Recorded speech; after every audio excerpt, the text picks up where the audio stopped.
Sem mais delongas, vamos então começar a nossa sessão Eólicas Offshore e as oportunidades de investimentos para o Brasil. Então, como moderadora, eu convido a Fernanda Scoponi, gerente sênior de desenvolvimento de novos negócios na Total Energy. Seja bem-vinda.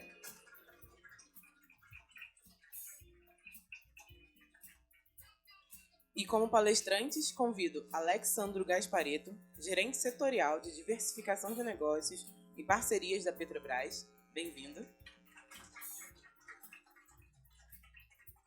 Eduardo Ricota, CEO da Vestas. Seja bem-vindo. Ricardo De Luca, CEO da Coreo Generation no Brasil. Bem-vindo.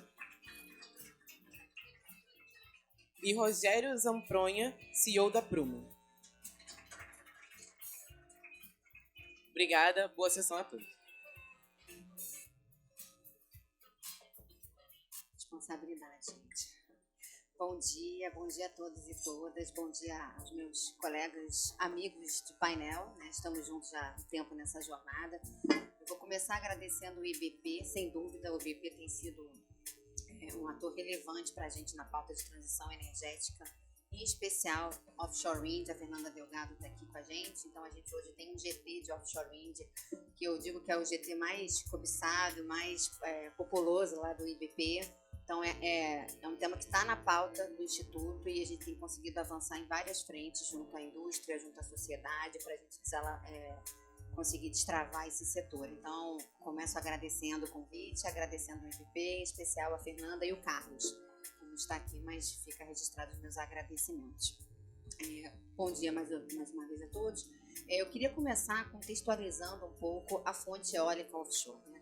A fonte eólica hoje está em acelerada e forte expansão no mercado mundial. Isso se deve muito ao novo mercado global de energia, que hoje está baseado em 3 pilares, né? Segurança energética, energias a preços mais acessíveis e descarbonização.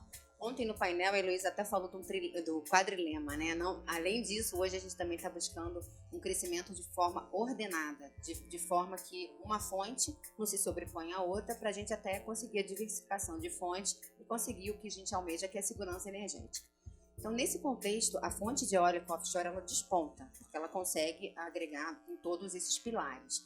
Muita segurança energética, a gente pode destacar que a fonte vem como uma nova opção para ser inserida na nossa matriz, ou seja, diversidade. E isso hoje conta muito para a questão da nossa segurança energética, não dependermos somente de uma das fontes. A gente teve aí um conflito, estamos tendo aí, infelizmente, um conflito global, que a gente pode retratar hoje o quão foram as consequências em relação à dependência das fontes em certas regiões do mundo. Além da segurança energética, a gente está também pautada em menores custos, né, a uma energia mais acessível. A fonte é uma das que mais evolui em relação à redução de custos no mundo. Então, hoje, devido à alta escala de produção e às inovações tecnológicas, daqui a pouco o Ricota vai poder falar um pouquinho propriamente sobre o tema, a gente consegue avançar na evolução das turbinas e na evolução de todo o conjunto do parque, o que permite a gente reduzir custos. Então, só para trazer alguns dados que foram citados pela Irena, de 2010 a 2021, a fonte conseguiu uma redução de custo de 60% de CAPEX e 50% de LCOE, que é bastante expressivo. Então, hoje a gente já tem a fonte competindo de igual para outras fontes em algumas regiões do mundo onde o mercado já é mais maduro. O UK, por exemplo, é um grande exemplo de onde a gente consegue ter competitividade de offshore wind. A outra ponta que a gente fala, outro pilar que eu gostaria de citar aqui, além da segurança energética, a questão da energia em preços mais acessíveis, é a descarbonização.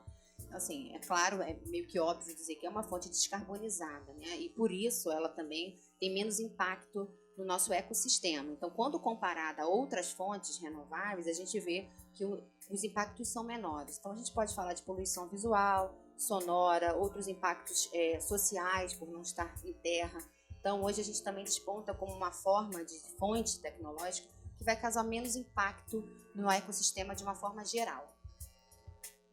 Além desses aspectos óbvios que a gente citou, ainda tem um aspecto relevante, mas pouco dito, que é a questão socioeconômica.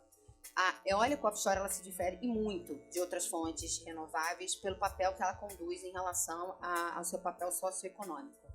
Vou citar aqui também dados, mais uma vez. Então, no aspecto econômico, o EPE, no seu último roadmap de 2020, já foi revisado, mas ele manteve esse número.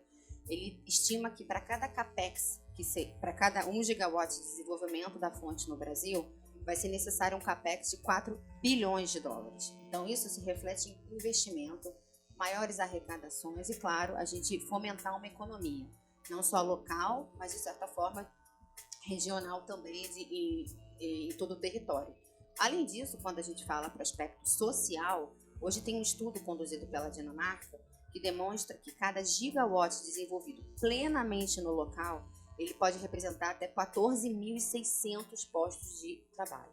O que eu quero dizer é o seguinte, esse número elevado ele também se justifica porque a gente considera toda a cadeia, desde a fabricação até a cadeia de suprimentos, logística e depois o descomissionamento dos parques. Então, como eu sou muito otimista e sonhadora, e diria realista também, a gente vê uma possibilidade de ter sim uma fábrica no Brasil e que a gente possa cumprir esse ciclo todo localmente, de forma que a gente também vai conseguir atingir esses 14.600 postos de trabalho através de 1 gigawatt instalado no nosso país, né? Por que não? E agora eu vou entrar aqui eu vou dar um spoiler da fala aqui do Zampronha, nem sei se ele ia falar isso, mas em discussões, em painéis recentes, ele citou um texto e eu achei muito apropriado e não poderia repetir com a fala dele, com as mesmas palavras, então eu falei, vou parafrasear aqui, tá? Zampronha, dá licença. Então, ele leva um ponto muito importante, talvez o mais relevante de todos que eu citei aqui.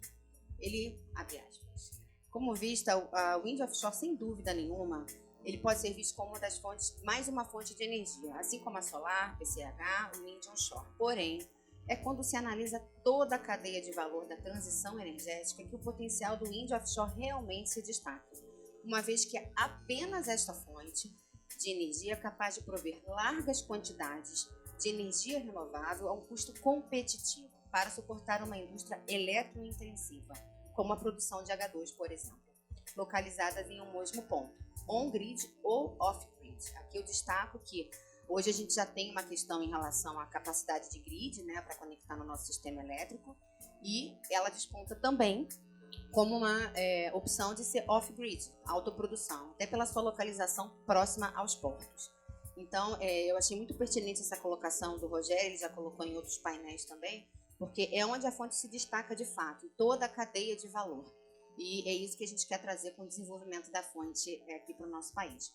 Agora, contextualizando de uma forma global, eu vou dividir um pouquinho os números da indústria com vocês. Segundo a GWEC, Global Wind Energy Council, de 2022, a gente conseguiu alcançar a capacidade instalada de 56 gigawatts em eólicas offshore no mundo. A gente hoje tem uma previsão de instalar 380 gigawatts até 2030, ou seja, a gente está falando daqui a 7 anos. E em 2050, ainda mais arrojada essa estimativa. A gente está falando de 2.000 gigawatts instalados de eólica offshore no mundo. Ou seja, isso reflete um pouco nessa corrida de investimentos que a gente vê no mundo todo para a gente atingir uma matriz mais descarbonizada, fontes também que trazem investimento local. A gente sabe hoje que a gente tem uma questão de retração de economia, de investimento. Então, hoje a fonte também, além de trazer essa questão da descarbonização, mais uma vez ela traz esse papel socioeconômico muito forte. Em relação ao Brasil, né? Hoje a gente conta com uma costa de quase 8.000 quilômetros de extensão, ventos acima de 7 metros por segundo, proximidade à costa, lâminas d'água rasas, ou seja, a profundidade que a gente tem é ideal para a gente começar aos parques em estruturas fixas, ou seja, que são menores custos e mais viabilidades técnicas também. Então, isso tudo coloca o Brasil numa posição muito privilegiada para desenvolver os projetos. Hoje, no IBAMA, a gente tem 74 projetos de offshore wind requerendo licenciamento ambiental, somando um total de 182 gigawatts de projetos. Contudo, o próprio IBAMA já se manifestou que ele não dará andamento a esse licenciamento enquanto os desenvolvedores e investidores não conseguirem o direito de uso de área. Nesse sentido, nós estamos aguardando e suportando a regulação do PL, que hoje está em discussão, que vai ser o arcabouço regulatório que nos permitirá começar as licitações. Temos as primeiras licitações de áreas para que a gente possa destravar esse setor.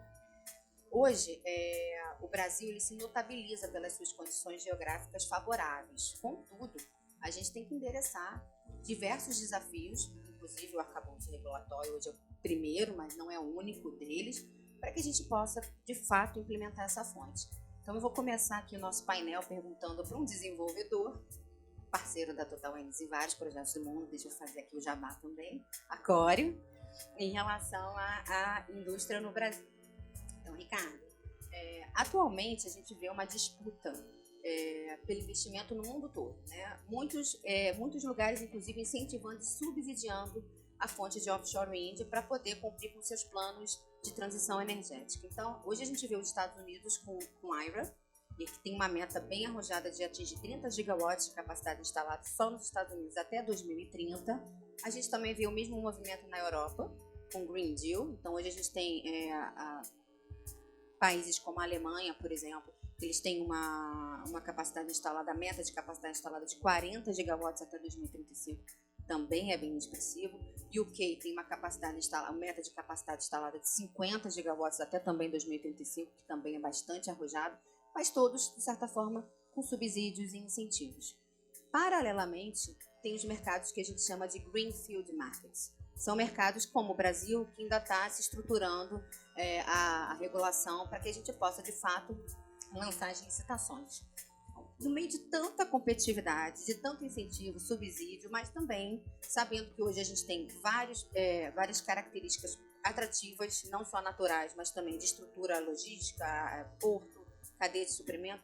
Como é que o Brasil é visto na atratividade de investimentos comparando com essas regiões do mundo? Bom dia a todos, obrigado, IVP. Claro, muito feliz de estar falando aqui hoje. Obrigado aqui a todos os amigos. Fernanda, a gente parceiro no mundo todo, parceiro aqui, tanto que você parafraseou, porque eu ia parafrasear do Rogério, que foi combinado, mas tudo bem. Mas não, vamos lá, a Cório hoje é talvez a quarta maior desenvolvedora do mundo de óleo offshore, 30 gigas de projetos em desenvolvimento. Estamos praticamente em todas as localidades que têm projetos ou têm potenciais.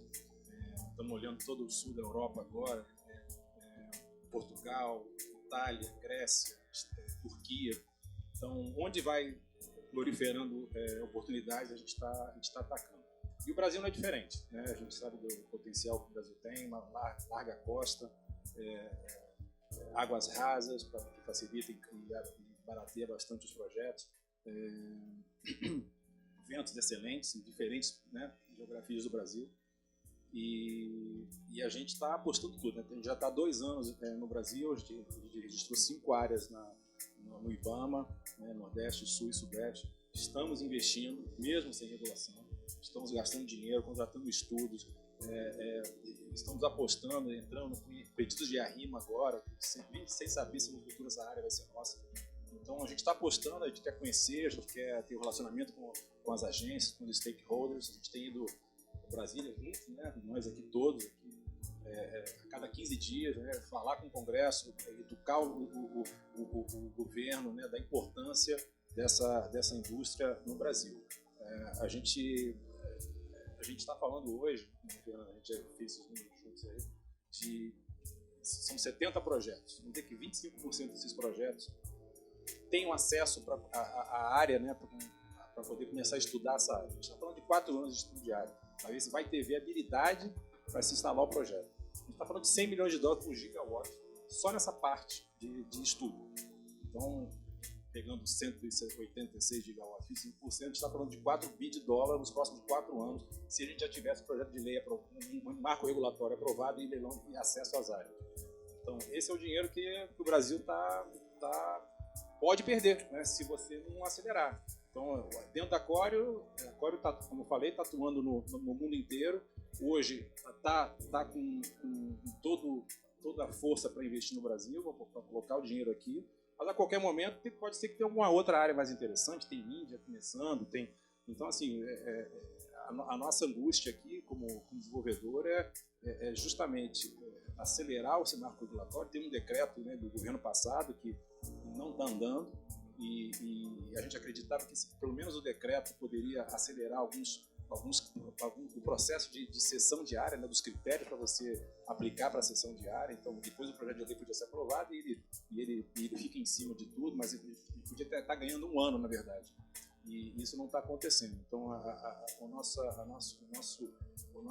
desejo aqui, esse ano é um ano que a gente tem atuado bastante, é para justamente educar o governo, né, no bom sentido, de mostrar os benefícios socioeconômicos que essa indústria pode trazer para o Brasil. A gente está falando dos 14.600 empregos por gigawatt e qualificado, né, todo o balanço com a indústria de óleo e gás, né, toda a indústria de gás é cíclica, 20 anos que eu fiquei nessa indústria, a gente sabe dos altos e baixos que tem, né, os fornecedores tem hora que estão em 5 a pouco, tem desesperado, então a gente vem para complementar esse ciclo. Então tem toda a indústria eólica onshore que está desenvolvida no Brasil, né, tem portos maravilhosos, então assim, é muito benefício para a gente jogar fora. Então a gente está buscando sim que esse marco regulatório, que esse projeto de lei saia o mais rápido possível. A Coreo é uma empresa que quer investir no Brasil, está aqui, vamos realmente fazer a gente quer fazer o mais rápido possível esses investimentos, e o nosso desejo é esse, que tenha esse projeto de lei ainda esse ano para a gente poder ter acesso às áreas no ano que vem. E aí, somando aqui o nosso grupo de desenvolvedores, né? Nós da Total Energy, nós também somos desenvolvedores globais, estamos olhando e esperando como vai avançar o mercado no Brasil. A gente ganhou aí um grande parceiro na indústria, com um peso muito grande, que é a Petrobras. Primeiro como brasileira, depois como a Total Energy, somos parceiros também em projetos, mas em especial em offshore wind, a gente recebeu com muita alegria, entusiasmo e esperança também a participação da Petrobras agora no mercado de offshore wind, transição energética como um todo, mas em especial aqui de offshore wind. Então a gente sabe que a Petrobras ela é uma potência, a nossa maior empresa, e ela tem um papel muito forte no desenvolvimento de novos segmentos que requerem alta tecnologia, capital intensivo, capacitação de mão de obra. Nesse sentido, a gente viu que a Petrobras anunciou recentemente a nova diretoria de transição energética, qual eu acho que todos receberam muito bem. E, em especial, a gente está com o Alex aqui, que é responsável pela parte de offshore wind da Petrobras no Brasil. Eu queria ouvir dele um pouquinho o que a gente pode esperar da Petrobras como contribuição para que esse mercado aconteça, Alex. Bom dia, Fernanda. Bom dia a todos os presentes. Primeiramente, queria agradecer ao IBP pelo convite, por essa oportunidade de compartilhar com vocês esse painel. Fernanda, de fato, esse movimento da Petrobras, né, no início desse ano, com a mudança da gestão e se direcionando para a transição energética, é um movimento bastante importante para a Petrobras e para o país, posso dizer assim.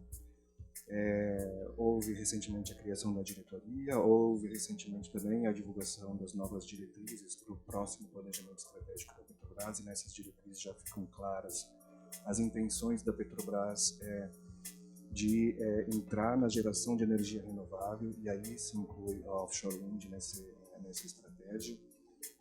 Há também um drive já divulgado pela Petrobras de aumento do investimento em negócios de baixo carbono, então há um direcionamento para que o próximo plano estratégico da Petrobras já traga investimentos entre 6% e 15% do seu CAPEX em negócios de baixo carbono e descarbonização, que vai colocar a Petrobras em linha com os seus pares americanos, ainda não com as europeias, mas com os americanos sim.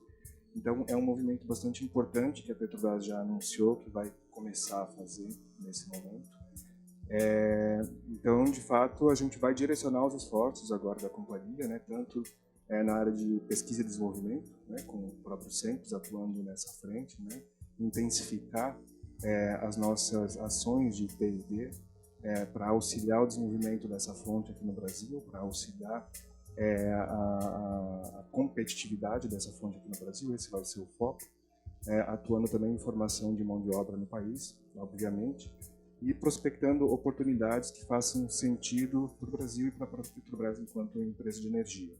Então, estamos nesse momento olhando para esse setor com boas expectativas e com intenção de fazer parte do desenvolvimento dessa nova fonte de energia aqui no país. Então, esse é o momento da Petrobras. Muito bem, contamos com vocês também.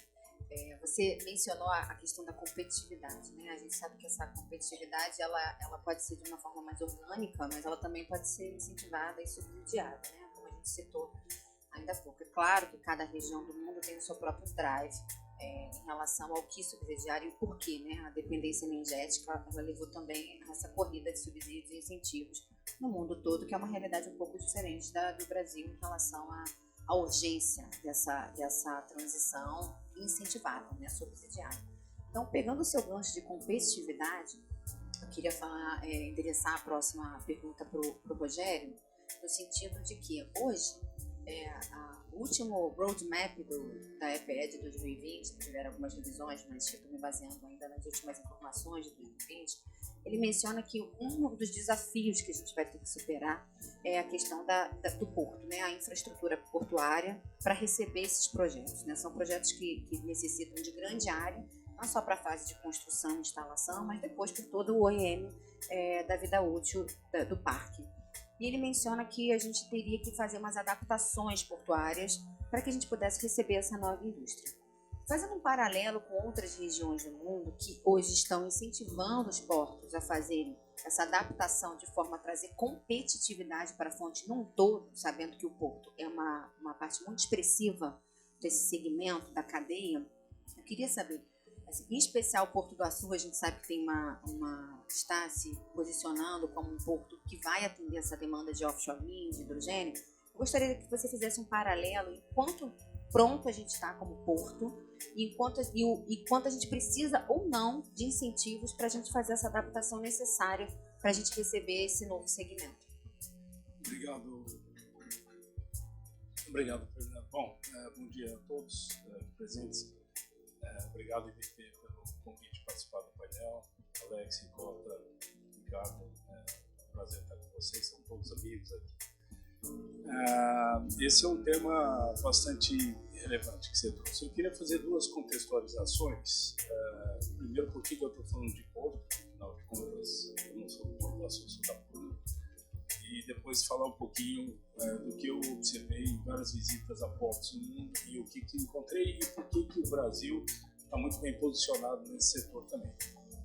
A Prumo é uma holding, é uma empresa brasileira, é uma holding que controla várias outras empresas.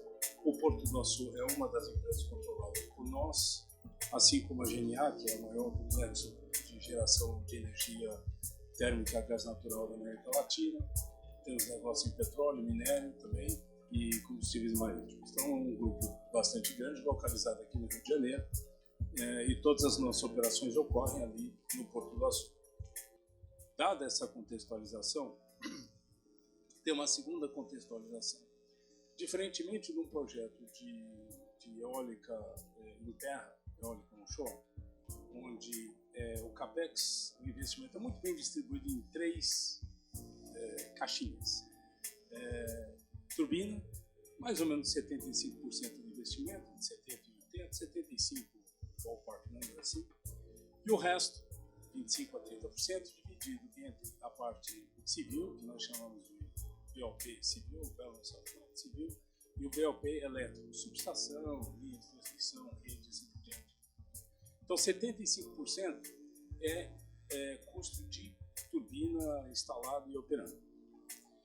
Na eólica em alto mar, o cenário é muito diferente. O custo da turbina em si é mais ou menos 40% do CAPEX.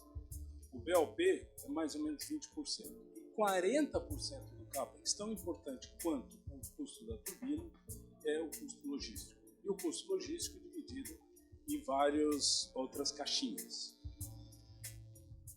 Eu, ano passado, fui visitar vários projetos na Europa e vários portos na Europa para entender a lógica desses portos. E o que eu notei é que o que o desenvolvedor tem que fazer, em primeiro lugar, é garantir uma base em terra, porque sem uma base em terra ele não constrói projeto nenhum. Então, essa base em terra, normalmente, num porto, ela assume um papel muito relevante na competitividade daquele projeto.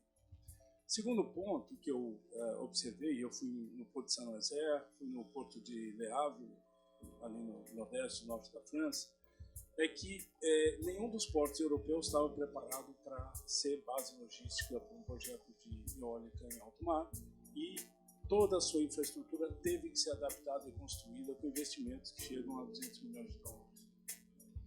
E aí eu gostaria de voltar no ponto que você falou, como é que o Brasil está posicionado nesse tempo? O Brasil, como você muito bem colocou, Fernanda, tem uma costa bastante grande, e todos os projetos, não são quase todos os projetos que estão sendo estudados, 180 gigawatts, esse é o número atual, né? É que cada dia muda, né? Tem mais. 186 projetos são em águas rasas. O que conceitua uma água rasa? São projetos com profundidade de 12 a 50 metros, o que nos dá uma grande competitividade, porque a gente não precisa usar aquelas grandes estruturas flutuantes que alguns de vocês já devem ter visto. É quase que uma plataforma de petróleo, uma estrutura flutuante. E a partir do momento que a gente pode instalar projetos que não requeram essa estrutura, o investimento total, o CAPEX, cai brutalmente. A minha estimativa é que o CAPEX cai entre 20 e 35 euros por megawatt-hora. É um número muito grande de redução de custo quando comparado com os projetos do Mar do Norte, por exemplo. Um porto tem que ter algumas características importantes e, por uma dessas sortes da vida, o Porto do Açu, eu não vou fazer jabá, mas eu quero explicar, tá certo? Consequentemente, eu vou fazer um jabá de uma das nossas empresas. Ele tem duas coisas, foi sorte mesmo, tá? Não foi planejado originalmente, sorte mesmo. Você conhece bem, você trabalhou lá, você sabe. A primeira delas é que 25% dos projetos em licenciamento ou estudo ocorrem bem ali na frente do Porto do Açu.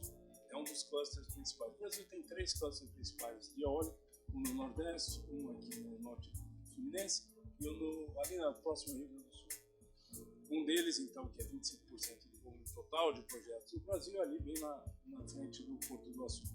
Então, tem vento bom ali, ele tem um fator de capacidade um pouquinho menor que o do Ceará, 1 a 2 pontos percentuais só menor do que o do Ceará, só para quem gosta de fazer kitesurf pode fazer ali na frente do Porto do Açu também, que é legal, um pico legal de kite. A outra sorte que tem é que o canal dragado, o segundo terminal do Porto do Açu, é um canal de 7 km que foi integralmente construído no porto. Ele tem uma profundidade que suporta os navios que levam e trazem equipamentos para instalação, operação e manutenção de eólicas offshore. E é talvez o único do Brasil com essa característica, com área disponível. E o porto tem 44 km² de retroárea para ser utilizada em várias atividades, inclusive a fábrica da Vestas, certo, Licota? Que esperamos lá muito em breve. Bom, dito isso, o investimento, se a gente voltar naquela minha primeira contextualização, onde 40% é CAPEX de turbina, 40% é logística, o custo logístico no Brasil, pelo fato de que a área já está 70% ou 80% preparada por conta desse canal dragado e área disponível, ele já parte bem mais competitivo que a maioria dos novos projetos sendo greenfield, sendo instalados mundo afora, pelas características de sorte que a gente teve que estar lá disponível. E isso ajuda bastante no desenvolvimento do projeto. O segundo ponto, embora você não tenha mencionado diretamente, Fernando, é o seguinte: um dos custos mais relevantes da construção de projetos de eólica em alto mar é a necessidade da disponibilidade de uma frota de embarcações adequada para levar equipamentos, circulação, gente e assim por diante, lançar cabos e assim por diante. Qual não seja o fato que, de novo, sorte, né, Ricardo? O Porto do Açu é a principal base para o desenvolvimento do pré-sal no Brasil. A maior base de suporte à indústria de exploração de petróleo offshore do mundo está localizada lá nesse terminal. E 70% das embarcações requeridas para a construção de um projeto novo de eólica em alto mar já estão disponíveis lá no Porto do Açu, porque são os mesmos utilizados na cadeia de exploração de petróleo em alto mar também. Falta 1 ou 2 tipos de navio que não existem no Brasil hoje, e pelo fato dessa frota já estar localizada lá, de novo, você tem um impacto muito positivo na redução de custo do projeto aqui no Brasil. O Brasil tem condição de ter um projeto, energia gerada em eólica offshore mais barato em todo o planeta. Por todas essas coincidências, um pouco de sorte e um pouco que a gente foi abençoado com bons recursos naturais. O último ponto que eu queria trazer, já antecipando, bom, primeiro, um orgulho de ter sido parafraseado pela moderadora nesse painel, muito obrigado, já vou para casa muito feliz. É o seguinte, muito se fala essa discussão sobre o custo de energia gerada pela eólica offshore, que é muito caro, e etc, etc. Tem dois conceitos aí importantes que a gente tem que pensar. Existe um mercado muito grande nascente, que é o mercado da transição energética.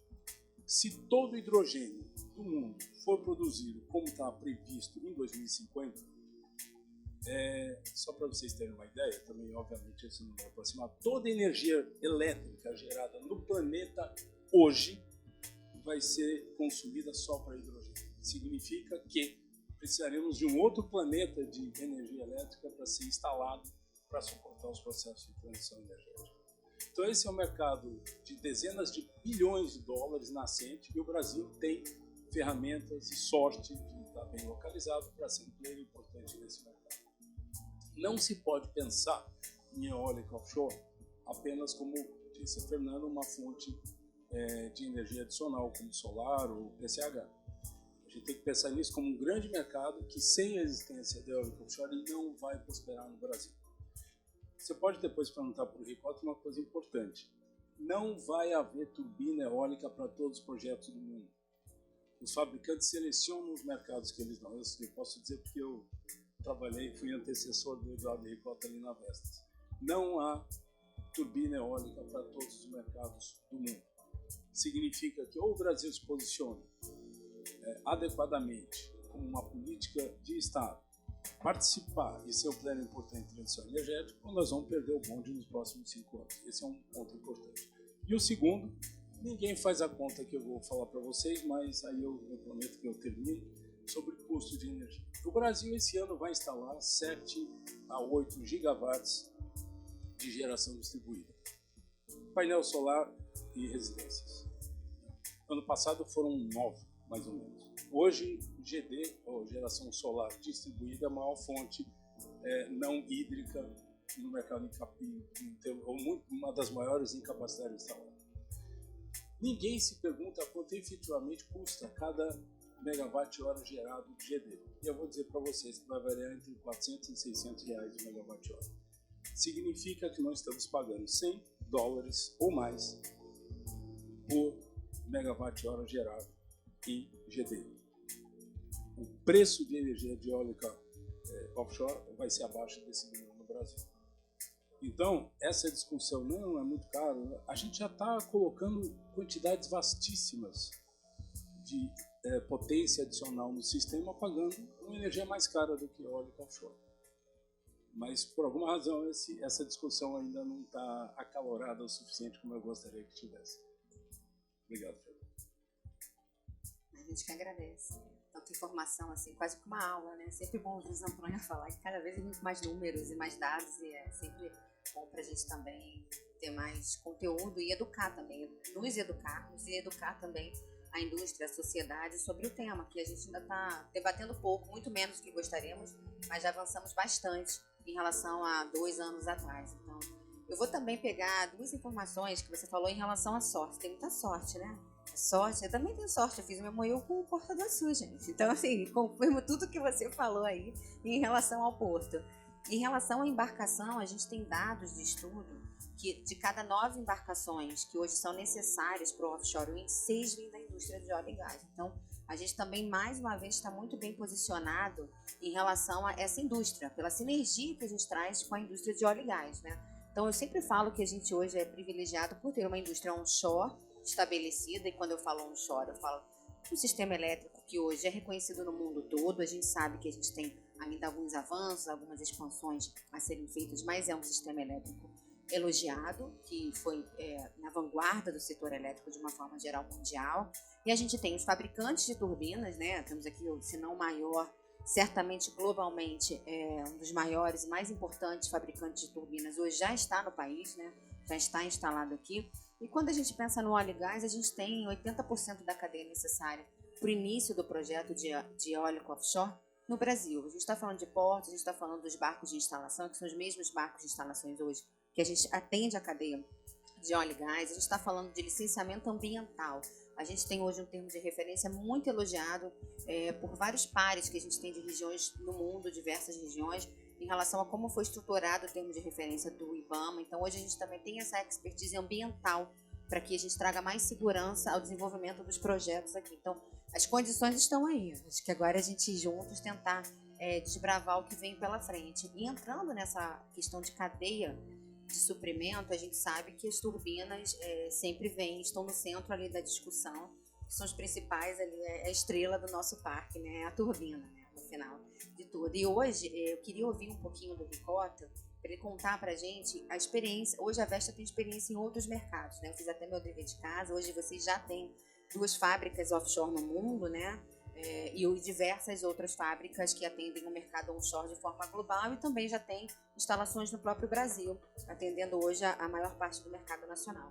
Eu queria hoje que você fizesse um paralelo de como vocês veem o desenvolvimento no Brasil, principalmente com base nos atuais projetos regulatórios, né? A regulação acaba se conversando sempre não só com o desenvolvedor, que quer iniciar o projeto, mas está atrelado também à cadeia de suprimento. Tá bom. Bom, eu vou começar pelo seguinte: com tanta sorte, com o desenvolvedor do meu lado, com o porto pronto e a fábrica, eu viro para esse lado aqui, a gente só falta o PPA agora. Então, eu deixo para a Petrobras e para a Total essa parte. O que você acha, Rogério? Bom, pessoal, obrigado pelo convite. É um prazer estar aqui com os amigos. Eu sou presidente da Vestas para a América Latina. A gente tem, a Vestas é a maior empresa de onshore, offshore, de turbinas onshore e offshore do mundo, e tem presença em 90 países, uma posição muito forte aqui no Brasil, principalmente com onshore, né, que é o carro-chefe nosso. Mas a operação da América Latina, a gente está presente em 19 países. É um mercado que está desenvolvendo muito rápido. Eu vim do setor de tecnologia, eu sempre falo que se a gente faz um paralelo com telecomunicações, parece que onshore e offshore é igual quando a gente começa a colocar 2G, né, nos primeiros países, quando a gente colocou telefonia móvel na maioria dos países da América Latina. Mas o meu ponto aqui, antes de responder, Fernando, eu acho que a gente está no momento de uma transição energética muito grande. Eu acho que é um período de muita disrupção.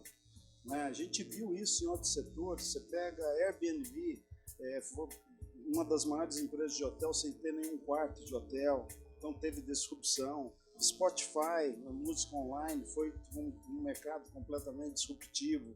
Você pega comércio eletrônico com a Amazon, aqui não é diferente. Então, eu acho que a gente está na maior transição da história que a gente já teve, transição energética. Eu vejo que tem empresas que vão adotar essa disrupção e vão ser disruptivos. Tem empresas que não vão fazer nada e tem empresas que vão esperar. Então, eu acho que é um momento que a gente está passando um pouco no mundo inteiro e no Brasil não é diferente. Agora, qual que é o ponto? Eu acho que o grande propulsor de tudo isso é a descarbonização do planeta. A gente sabe que o aquecimento global está indo na direção errada e eu vejo, né, esse propulsor como descarbonização das próprias empresas privadas. Eu tive há 3 meses atrás, mais ou menos, com o presidente mundial da Maersk, que é uma das maiores empresas de navio do mundo. Então, para a gente entender como é que essas empresas estão enxergando o mercado. Eles têm 753 navios no mundo. Eles compram a produção de petróleo, a produção total de petróleo de um dia vai para a Maersk, eles gastam, né, todo esse combustível em um ano nos navios. Então, já tem um plano, eles já têm 19 navios que estão, hoje está preparado para metanol verde, depois ele passa para amônia e depois para hidrogênio. Então, isso dá um pouquinho da noção de como é que a gente está vendo essa transição. Não é uma transição que vai ocorrer rápida, mas ela tem metas para acontecer. Outro caso interessante é a ArcelorMittal, que está descarbonizando a operação inteirinha dela aqui no Brasil. não só no Brasil, mas na América Latina. A gente acabou de vender, foi o maior contrato que foi feito através de um dos nossos clientes, a Casa dos Ventos, junto com a ArcelorMittal, o maior contrato de venda de energia renovável do Brasil.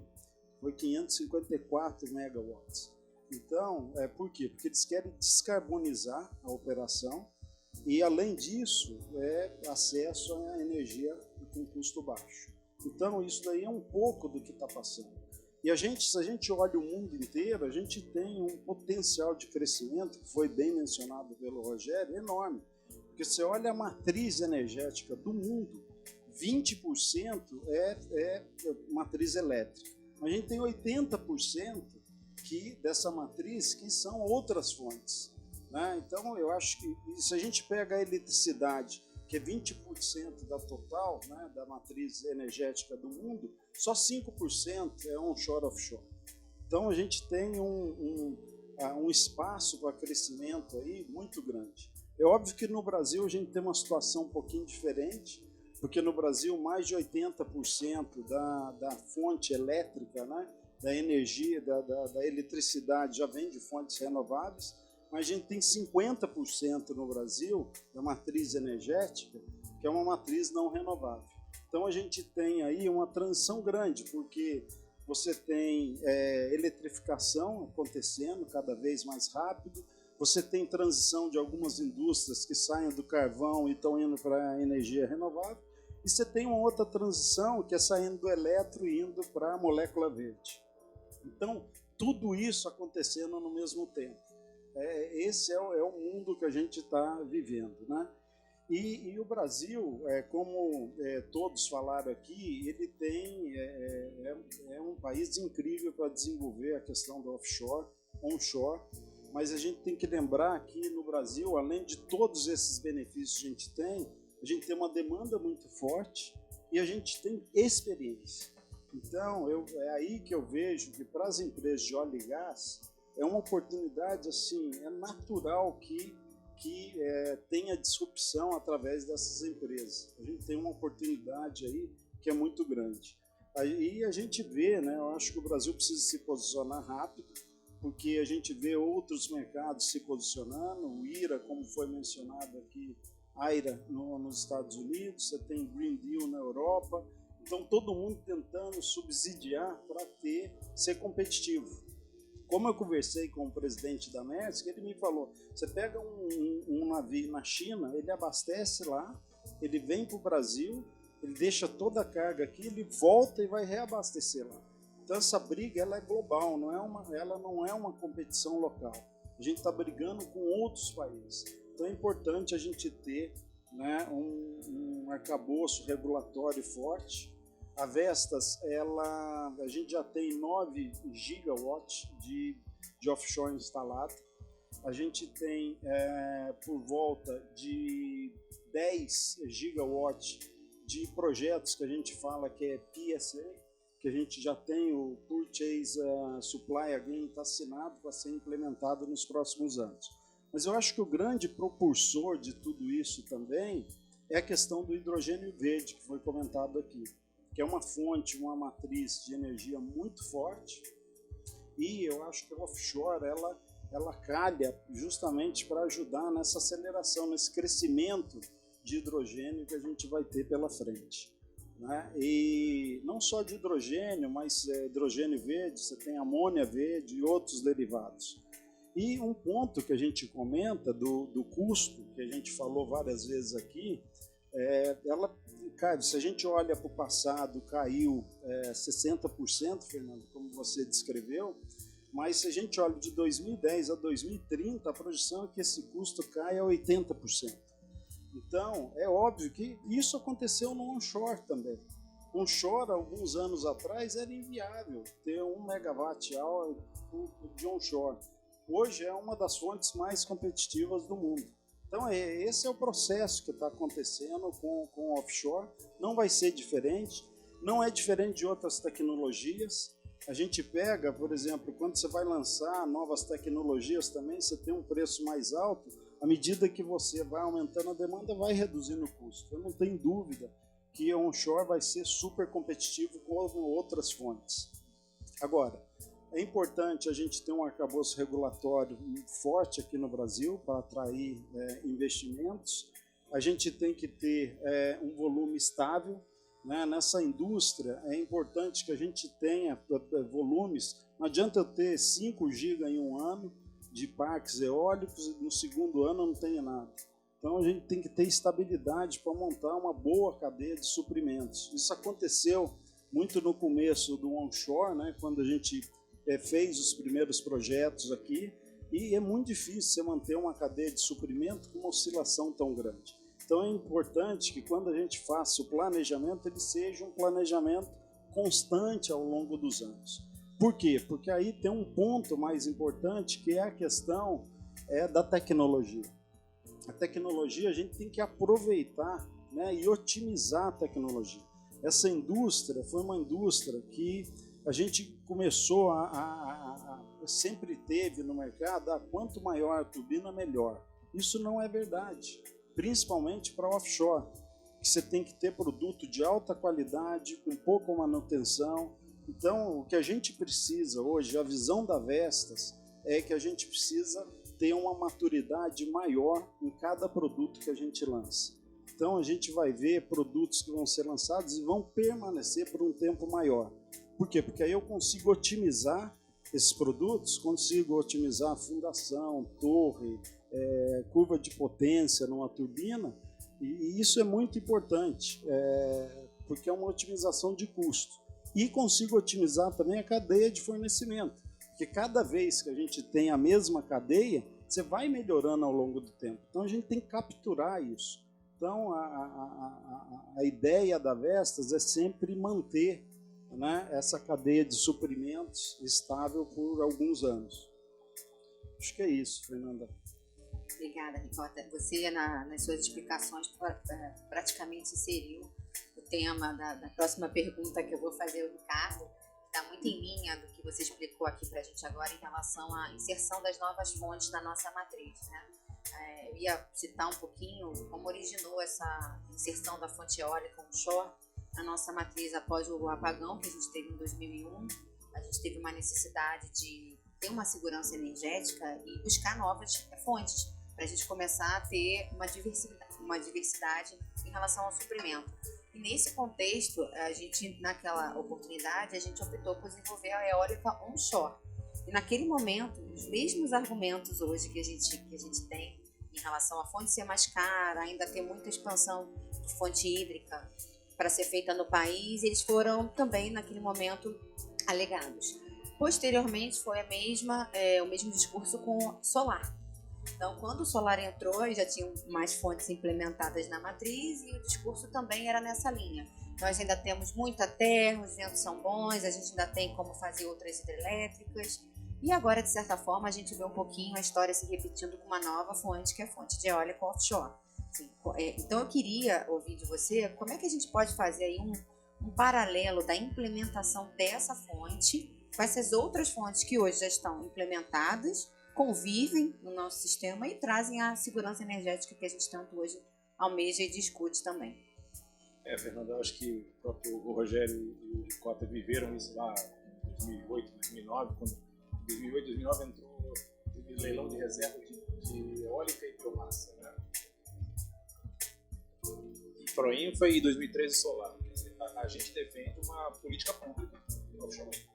Então, eu acho que para dar esse kick-off da indústria, como hoje um país ainda com pouca demanda de energia, né, com reservatórios cheios, mas não cresceu nos últimos anos, né, então a expectativa que o país cresça, né, que o hidrogênio seja realmente um grande demandante aí de energia. O Rogério explicou bem, né, todo mundo tem uma preocupação com o GD hoje, né, mas ele mostrou muito que eu até anotei aqui, realmente, se ficar $100 você está mais caro do que a gente espera que vai começar a eólica offshore. Então, a gente defende uma política pública de reserva, de leilão de reserva de área para a eólica offshore, para esse começo, e aí colocar targets, né, como o Ricota falou, a indústria precisa de uma visão de longo prazo. Então, for catástrofe, que nem tem os Estados Unidos, que nem tem a Europa, então botar para 2050. A eólica offshore tem uma vantagem, é um projeto de longo prazo. Então a gente não está disputando energia ano que vem. A gente quer, nosso projeto é para 8, 10 anos. Então a gente tem tempo para estudar, a gente tem tempo para o governo, para o país crescer e o governo se preparar para ter leilões para atender aí essa nova indústria que o próprio vice-presidente Alckmin toda hora fala da não industrialização. Então não tem indústria mais forte hoje para entrar e ocupar os portos, a indústria naval, a indústria pesqueira, né? Então tem muito benefício para trazer. O Rogério falou bem a gente estava discutindo um pouco antes, né, da capacidade que a eólica tem de offshore, de você colocar ela no center load da demanda, né? Então hoje praticamente a maioria da energia renovável é produzida no Nordeste, e é demandada para o Sul e para o Sudeste, onde está o mercado consumidor. Então as linhas de transmissão estão estranguladas, não tem mais capacidade. Então a eólica offshore não, você encosta em frente ao Porto do Açu lá, a Anglo ou a Vale quer fazer um projeto de HBIV, você já conecta direto sem precisar mexer com linha de transmissão. Então essa é também uma das belezas aí da eólica offshore. Então, na nossa visão, uma política pública para começar e aí targets para a gente poder ir trabalhando com visão de longo prazo. Obrigada. Quando a gente fala de política pública, a gente volta a falar sempre da questão do arcabouço regulatório, que hoje ainda não está finalizado, mas que tem uma expectativa. O Instituto está trabalhando junto, a Beólica também está trabalhando junto para a gente poder acelerar esse processo de aprovação do projeto de lei, para que a gente consiga começar a implementar os primeiros leilões de cessão de uso de área. Eu acho que o primeiro passo realmente é o leilão de cessão de uso de área.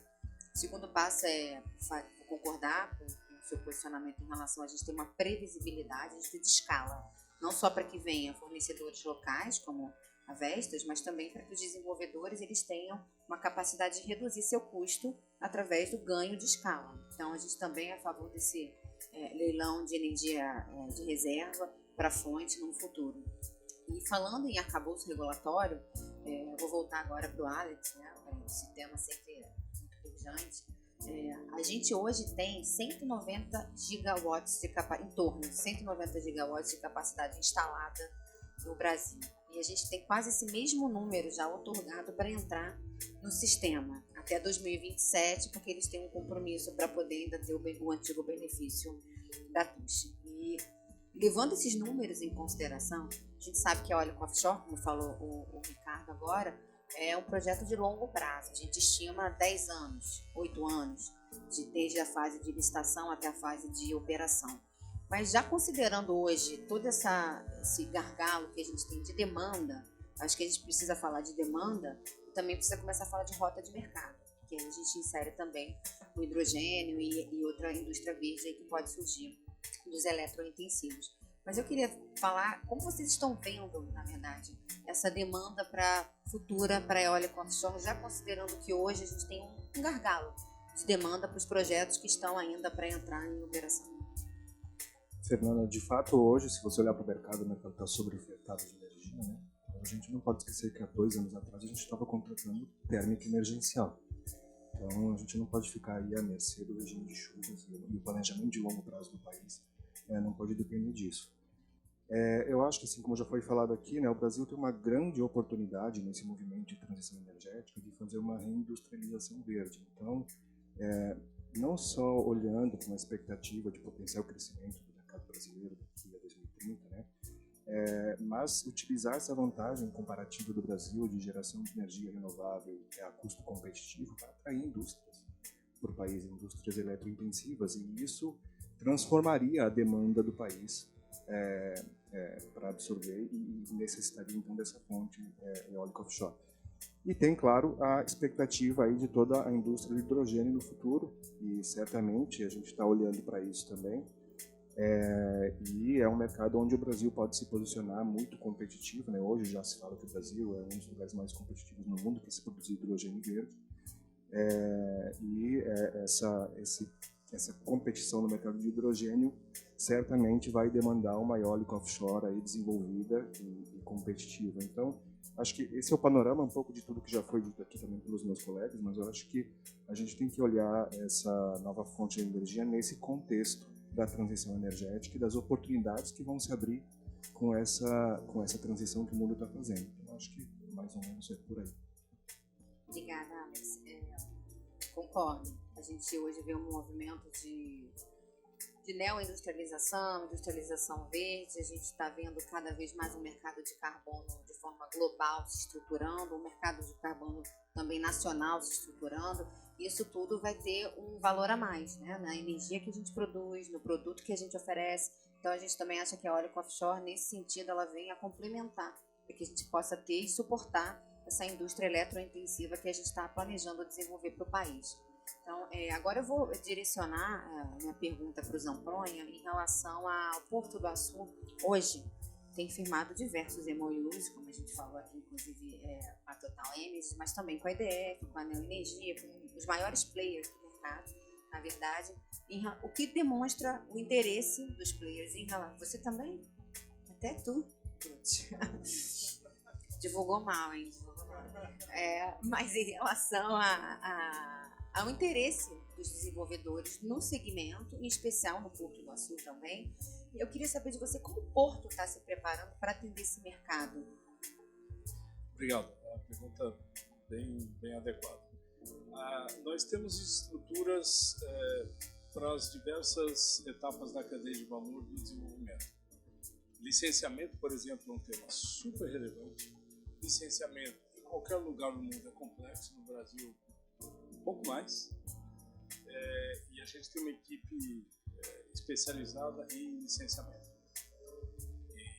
Queria lembrar que licenciamento em terra, a gente está apoiando o processo de licenciamento do projeto no mar, mas esse é um processo também bastante complexo. Então esse é o primeiro ponto. O segundo ponto, que é bem interessante, é que todo porto, que é o local ideal para se colocar uma base logística, e eu vou explicar um pouquinho o que ela é, para suportar a construção de um projeto de eólica em alto mar, ele também recebe o tráfego de navios que levam e trazem mercadorias. Então, esse tráfego, essa rota marítima, ela tem que ser muito bem conhecida para evitar sobreposição com áreas de projetos que já estejam sendo desenvolvidos ou que o desenvolvedor tem interesse em desenvolver.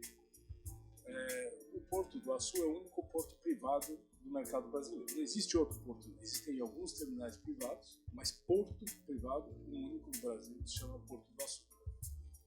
E por ser um porto privado, nós também somos a autoridade portuária delegada. E, consequentemente, todo o tráfego de navios até 50 milhas náuticas, no raio de 50 milhas náuticas lá do Porto do Açu, é gerenciada e controlada pelo time do Porto do Açu. Então a gente tem um volume de informação e conhecimento enorme para apoiar os desenvolvedores no desenho dos seus projetos para que eles sejam o mais efetivos e produtivos possíveis. O terceiro ponto que a gente está se preparando é atraindo as empresas de logística, de construção de projetos de eólica offshore para lá, e fazendo alianças com empresas que já estão colocadas também lá dentro do porto.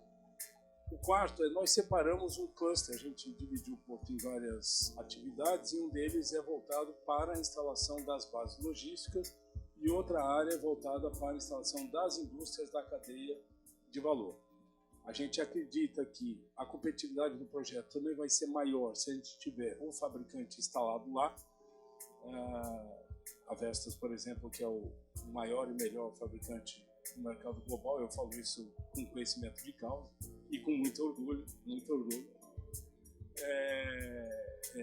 Mas não só a Vestas a gente gostaria de ver lá, a gente gostaria também de ver um fabricante de pás, porque pá já está sendo um pesadelo logístico levar pás do Ceará até o sul da Bahia, por exemplo. Você precisa de escolta, agora não vai mais precisar para essa pá, mas até final do ano passado, sabe, de escolta da Polícia Rodoviária Federal de 4 estados diferentes, porque ela é regionalizada, para trazer uma pá da Aeres lá no Ceará, ali de Pecém, até um projeto em Uburanas, lá na Bahia. É um pesadelo logístico. As pás, por exemplo, que a Vestas está produzindo agora para a turbina de eólica offshore, são 234 diâmetro do rotor 234 metros, a pá tem mais ou menos 160 metros, a nova pá, 116 metros, é bem maior do que o que tem hoje, que é 72 metros da 150.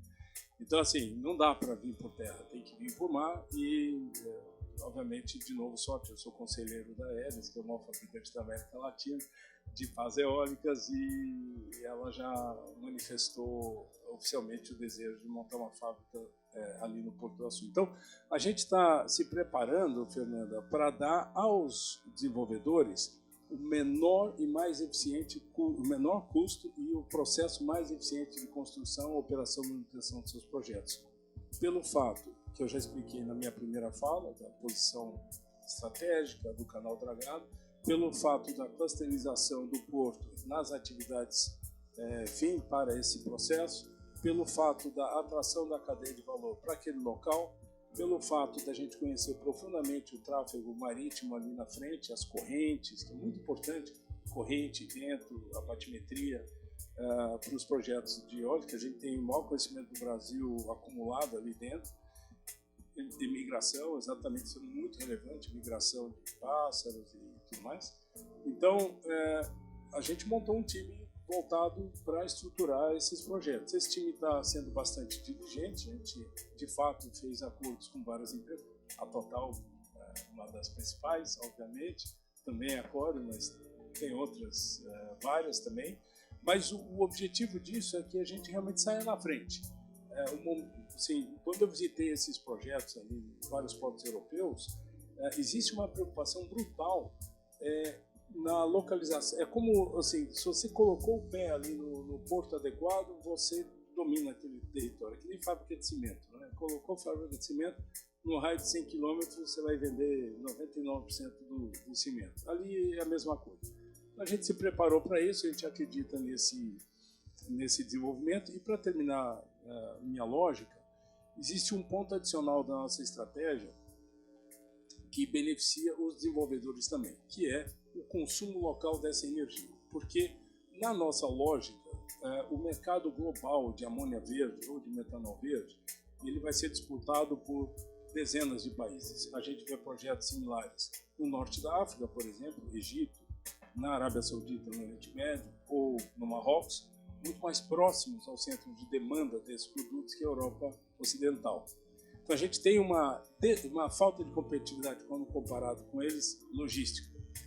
Porém, existem rotas pré-estabelecidas de produtos que são exportados ou importados pelo Brasil, que adicionando-se hidrogênio verde a esses produtos, eles ganham uma competitividade brutal. E aí nós optamos, então, por desenvolver um polo industrial dentro do Porto do Açu que vai consumir boa parte dessa energia renovável gerada pelos projetos de eólica offshore, transformando hidrogênio de hidrogênio para produção de aço verde, HBI, que a gente já anunciou nos nossos acordos aí na mídia, fertilizantes nitrogenados com amônia verde e assim por diante. Também agora a gente vai anunciar, e dando spoiler, um projeto de biogás. É importante a gente ter biomassa produzindo carbono verde. Carbono pode ser verde também, se ele é oriundo de biomassa, por exemplo. Porque o metanol verde, pouca gente também fala sobre isso, mas o metanol verde precisa de carbono para se tornar metanol, certo? Senão não é metanol, não tem metanol. E não há carbono verde disponível para fazer metanol verde em grandes quantidades. E o Brasil importa praticamente todo o metanol que consome hoje. Existe um mercado gigantesco de metanol aqui no Brasil, que é importado, se transformando para metanol verde. Para isso, você precisa de uma fonte de carbono verde, e nós criamos agora um processo de geração de carbono através de biomassa dentro do porto para permitir a produção de metanol verde. Então, toda a lógica foi pensada para ter a energia mais competitiva e o consumo local de derivados de hidrogênio, para que a gente realmente consiga extrair o máximo da cadeia de transição energética. Obrigada, Rogério. Você falou um pouquinho das turbinas, né? Fez um comparativo das turbinas onshore para as offshore. Eu acho que a magnitude é só quando você vê, né? Hoje, quando você tem oportunidade, eu tive a oportunidade de visitar um dos parques da Casa dos Ventos, que é parceiro da Total Energy no Brasil, e ele tem o maior parque hoje do Brasil, que é o Rio do Vento. Inclusive são turbinas Vestas, e são turbinas de 4.2 a 4.5 megawatts. E quando eu cheguei, eu falei assim, gente, imagina 3 vezes esse tamanho no mar. Assim, é inimaginável. É só quando você realmente tem a oportunidade de ver que você fica, assim, como é uma estrutura realmente muito complexa, que requer muita capacidade técnica. A gente já tem no óleo e gás, vou reforçar mais uma vez, e também tecnologia. Então, nesse sentido da tecnologia, eu queria ouvir do Ricota o quanto essa corrida tecnológica de fato influencia nos novos parques ou nesses parques que a gente tem comentado aqui. E são grandes mesmo, né? A gente pega, só para dar uma dimensão de tamanho, você pega uma pá, como o Rogério falou, imagina um campo de futebol, 116 metros. Você pega a torre, são turbinas de 15 megawatt, então são torres de 260 metros para cima, é quase o tamanho da Torre Eiffel, se olhar a altura de uma torre. E mais impressionante é a própria turbina, né? São equipamentos pesados, mais de 700 toneladas. Então você imagina um apartamento de 360 metros quadrados, mas com 12 metros de altura, de pé direito. Isso daí é mais ou menos o tamanho de uma turbina que vai no mar. Então são equipamentos muito grandes. Como é muito importante ter portos adaptados, né, Rogério? A gente sabe, por exemplo, pelo peso, você tem que ter outros requerimentos. Você tem que ter uma área de escape no porto que é muito maior para mover, né, os equipamentos. O piso ele tem que aguentar 4 vezes o que aguenta hoje, então tem que ser reforçado. E na montagem de offshore, eu tive na Ásia olhando alguns projetos lá. É muito importante a questão do porto, porque você tem entrada de equipamento, saída de equipamento, você tem pré-montagem e montagem. Você praticamente faz todo o projeto no porto. E aí, porque como os custos de transporte, Rogério, que você colocou, são muito altos, então você tem que fazer o custo de transporte o mais rápido possível.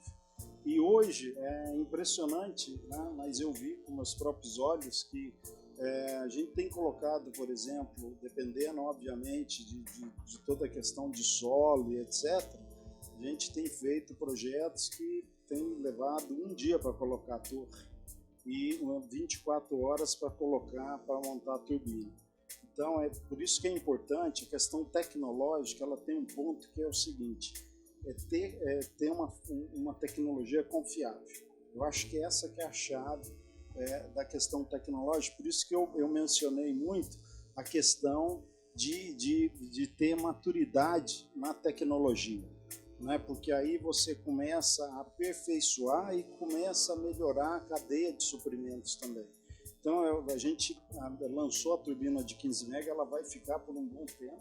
Nós vamos otimizar o máximo possível, porque quando ela vai para campo, né, ela vai para o mar, a gente quer parar a turbina o menos possível, a gente quer fazer pouca manutenção e tem que ser um produto realmente muito confiável, mais até do que o que a gente tem hoje. E o que aconteceu, é fato, na questão da indústria, o Rogério sabe disso porque ele viveu isso, quando teve explosão, né, na cadeia de suprimentos para onshore, é óbvio que você começa a colocar novos fornecedores, começa a ter volumes que a gente nunca havia visto antes. É óbvio que chega um ponto que tem uma questão de qualidade que precisa ser revisto.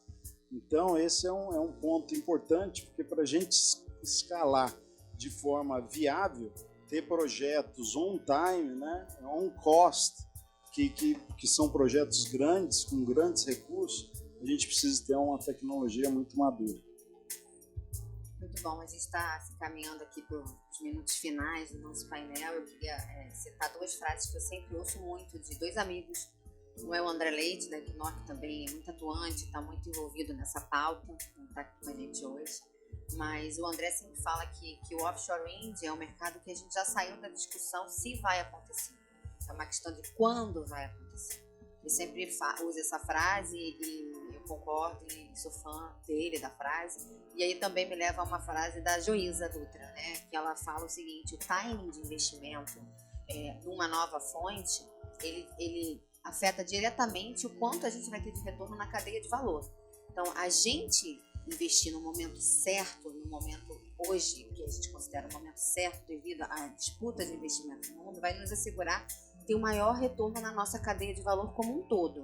Ao passo que, se a gente demora a alavancar essa indústria, cada vez menos a gente tem esse retorno sendo refletido na nossa cadeia de valor. E quando eu falo cadeia de valor, eu falo desde ter fabricantes instalados aqui, capacitação de mão de obra, equipamentos, transferência tecnológica, o impacto econômico social que a gente tanto falou hoje aqui. Então, eu vou passar a palavra para as considerações finais, mas eu vou deixar uma pergunta junto com essas considerações finais, desafiando o tempo de vocês. Mas hoje, se vocês tivessem o poder da caneta do governo em mãos, o que vocês fariam para destravar esse setor? Eu vou passar para o Alex e a gente pode seguir a ordem. Acho que o primeiro ponto é destravar a regulação, a gente avançar com a discussão do projeto de lei e seguir para as sessões diárias para a gente começar a fazer os investimentos necessários. Obrigado pelo convite, viu, Fernanda? Eu acho que a questão do regulatório, eu acho que não tenho dúvida que se eu tivesse poder de caneta é estruturar, porque a gente vê os outros países se estruturando de forma bem rápida e a gente precisa ter atratividade no momento correto também. Então, acho que é importante estruturar o mais rápido possível a questão regulatória. E toda vez que a gente vê poder público junto com o privado, né, indo na mesma direção, a gente sempre tem boa competitividade, bons custos. Eu acho que esse é o caminho para a gente destravar essa agenda aqui no Brasil. Bom, primeiro quero agradecer, Fernando, você é uma ótima coordenadora aqui. André, Alex e professores aqui, realmente achei que sabia alguma coisa, tem que aprender um pouco mais. Mas hoje, assim, voltando, já sendo um pouco repetitivo, eu acho que realmente tem que ter uma proatividade maior hoje do Congresso para a gente agilizar e aprovar esse projeto de lei. E aí sim, MME, ANEEL, ANP, EPE, todo mundo trabalhando em conjunto para a gente começar a criar o acesso à seção das áreas e a futura demanda dessa energia, começar a projetar para frente já a inclusão da eólica offshore na matriz e aí destravar todos os investimentos aí que são importantes. Hoje o Brasil tem um déficit fiscal de 100 bi por ano e a gente está falando aqui de colocar bilhões dentro do PIB do Brasil, então assim, a gente é muito relevante e precisa ser mais celeridade de avançar. Obrigado. Bom, não vou falar de regulação, acho que o Alex já tem, concordo com você também. Eu queria tratar de dois pontos, um que eu já toquei, os dois já toquei de alguma maneira. O primeiro, o Brasil se destaca na exportação de minério de ferro, de proteína animal, de grãos, de petróleo também, como exportador de petróleo, celulose. E se pegar esses itens da pauta de exportação brasileira, eles devem cobrir aí mais de 85% da nossa pauta dos 90%. Os subprodutos da transição energética podem fazer o Brasil ter um novo minério de ferro, um novo petróleo, um novo agribusiness com os produtos aqui produzidos. Por quê? Porque a vantagem competitiva que a Arábia Saudita tem, obviamente uma brincadeira, né? Assim, o cara dá uma picaretada na areia e sai petróleo, né? É baratinho lá produzir, acho que é $1-2 no barril. A vantagem competitiva dos produtos de transição energética é o custo da energia renovável. E nisso o Brasil é a Arábia Saudita do mundo.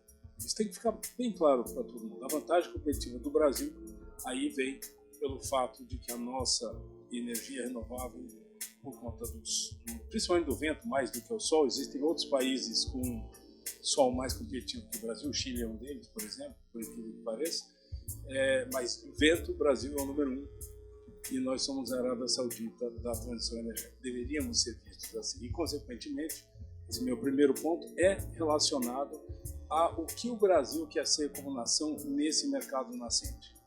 O Brasil quer ser um seguidor ou ele quer ser um líder nesse mercado nascente? O Brasil tem tudo para ser o líder, mas para isso nós precisamos de políticas adequadas que destravam os investimentos que nós estamos falando. Vai desde regulação até acordos multilaterais e bilaterais que permitam que o Brasil transacione esses subprodutos dentro de uma agenda política, geopolítica, aproveitando o momento que as nações ficaram de joelhos, né, principalmente a Europa Ocidental, com o tema da Ucrânia, da indisponibilidade de gás natural, e viram com crítica a dependência geopolítica de energia que reinava até então, até o advento da guerra da Rússia e Ucrânia. Então esse é o primeiro ponto. O segundo ponto é falar um pouquinho de subsídios. Também os subsídios no Brasil são aplicados de uma forma não muito científica. Quem chora mais, leva mais. Quem tem mais lobby, leva mais. Abro o jornal ontem ou anteontem e vejo um novo jabuti. Projetos do Minha Casa Minha Vida tem que ter agora módulos solares, inversor solar e assim por diante. Independente do custo disso daí, ou dessa energia, né? A energia solar é subsidiada, a energia eólica é subsidiada. A gente tem subsídios de toda a natureza. A indústria de óleo e gás é subsidiada. Existe o Repetro, por exemplo.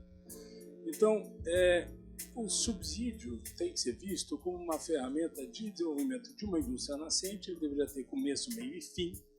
Subsídio não é palavrão, gente. Subsídio é algo relevante quando usado da forma inteligente, para o desenvolvimento de uma nova atividade industrial, para o barateamento e ganho de escala numa nova fonte de energia. Eu mencionei o custo da energia solar, geração distribuída. Eu podia fazer pior, falar o seguinte: os primeiros projetos de eólica onshore em terra foram projetos que entraram no programa na época chamado 2008, 2009, 2010, chamado PROINFA. Eu falei aqui rapidamente. E são contratos de 20 anos de fornecimento de energia. E eles são atualizados anualmente pelo IPCA. A maioria dos contratos de projetos do PROINFA hoje, a energia está sendo vendida entre 650 e R$1.100 por megawatt-hora. Estou falando mínimo de $120, máximo de $250. Nós estamos pagando por isso. Foi o preço que... E ninguém está reclamando disso, porque foi o preço que a gente pagou para ter hoje uma fonte de energia que projetos novos vão custar R$200 e não mais 600, 800 ou 1.000 ou 1.200. Então, é o preço que a sociedade paga para desenvolver uma atividade econômica nova. E essa noção de como usar o subsídio e quando ele deve ser usado, ela deve ser pensada também para essa, vamos dizer, essa atividade econômica nascente, que é a atividade da transição energética. Então, sempre que vocês ouvirem a discussão sobre preço, levem em consideração alguns desses elementos que eu trouxe aqui, que eu acho que valem a reflexão. O Brasil tem chance de ser o principal player global no mercado de transição energética. Obrigada. Então a gente vai encerrar. Eu vou agradecer a todos, a audiência. A sala ficou um pouquinho pequena. Quem sabe ano que vem a gente está aqui junto já falando do leilão, né? Regras do leilão, como está sendo o leilão, a expectativa é alta. Agradeço a todos, agradeço a EBP mais uma vez, a Fernanda e o Carlos não estão aqui, mas fico os agradecimentos. Uma honra estar aqui com vocês hoje, gente. Muito obrigada.